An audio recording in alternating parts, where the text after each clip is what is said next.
আজকে একটা কথা খুব বেশি মনে পড়ে গেল। প্রফেসর আব্দুল সাইদ স্যারকে একটা মিডিয়া প্রশ্ন করেছিল যে স্যার আপনার ঘুম হয় কেমন। স্যার খুব দ্বিধাদ্বন্দ্ব না ভেবে খুব সহজে উত্তর দিল যে গ্রাম অঞ্চলের হাঁস মুরগি ঘুমানোর আগে আমি ঘুমিয়ে যাই। তখন মিডিয়া আরও খুব কৌতূহল জাগলো, স্যার এটা কীভাবে সম্ভব। স্যার খুব সহজে উত্তর দিল যে দেখো আমার পকেটে কোনো টাকা নেই, এই জন্য আমার ঘুম আসে। মিডিয়া যতই স্যারের কথা শুনে ততই অবাক হয়। তখন বললো যে স্যার টাকার সাথে ঘুমের সম্পর্ক কি। প্রফেসর আব্দুল সাইদ স্যারে বললো যে ভেবে নাও আমার পকেটে আছে 2 টাকা, আমি এই 2 টাকা দিয়ে কী পাবো? সর্বনিম্ন একটা চকলেট পাবো, তাও ভালো মানের চকলেট পাওয়া যাবে না। তো আমি 2 টাকা দিয়ে যদি একটা চকলেটও পাই তাহলে আমার চিন্তাও খুব একটা নাই, কারণ এই 2 টাকা থাকলেও কী হবে আর 2 টাকা হারিয়ে গেলে কী হবে। ধরো ভেবে নাও আমার কাছে আছে 200 টাকা, তখন আমি কি এই চকলেটের কথা চিন্তা করব? আমি 200 টাকা দিয়ে আরও ভালো কিছু খানার চিন্তা করব।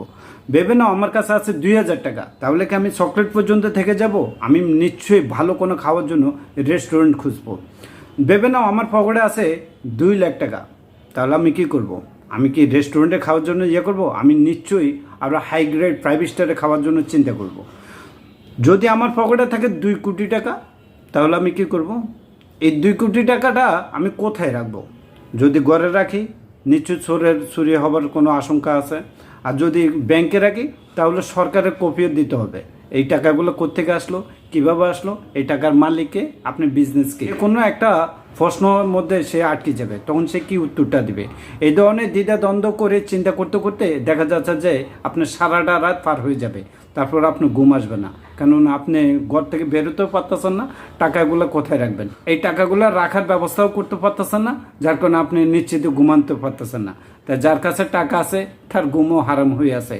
টাকা যে শুধু সুখের চাবিকাঠি তা কিন্তু না, টাকা শুধু ঘুম নষ্ট করারও একটা ওষুধ। এইটা থেকে যত দূরে থাকতে পারবেন ততই ভালো।